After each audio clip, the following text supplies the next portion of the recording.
காவல்துறை ஏவல் துறையாக இந்த அரசாங்கம் கையை கட்டி போட்டு வச்சிருக்கு. அதையும் மீறி சில என்கவுண்டர் நடக்கிறத சட்டத்திற்கு புறம்பாக வன்முறை கையில் எடுப்பதை நான் சரின்னு சொல்ல. அதே நேரத்தில் சில நேரங்களில் சில ஆப்ரேஷன் தேவைப்படுதான் செய்யுது. அப்பொழுதாவது இது போன்ற கொடுமையான இந்த குற்றவாளிகள் குற்றம் செய்ய நினைப்பவர்கள் திருந்துவார்களா என்பதை தான் நான் பார்க்க வேண்டும்.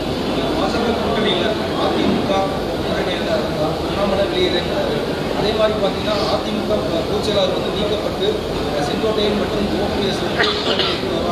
அந்த கூட்டணி எப்படி இருக்குங்கிறது இல்லை, இதெல்லாம் வந்து சோசியல் மீடியாலேயே ஊடகங்களில் வர்ற செய்திகள் தான்.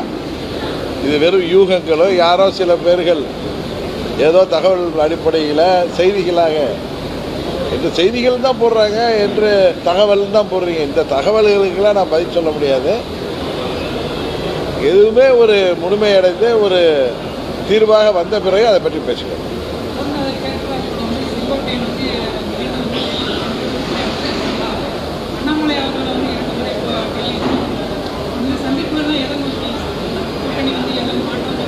இல்லை, திரு அண்ணாமலை அவர்கள் தமிழ்நாடு பாரதிய ஜனதா கட்சியின் தலைவர். அவர் டெல்லிக்கு செல்வதா இங்கே மத்திய உள்துறை அமைச்சரையோ பாரதிய ஜனதா கட்சியின் தேசிய தலைவரையோ சந்திப்பதுங்கிறது ரெகுலரான ஒரு நடவடிக்கை தான்.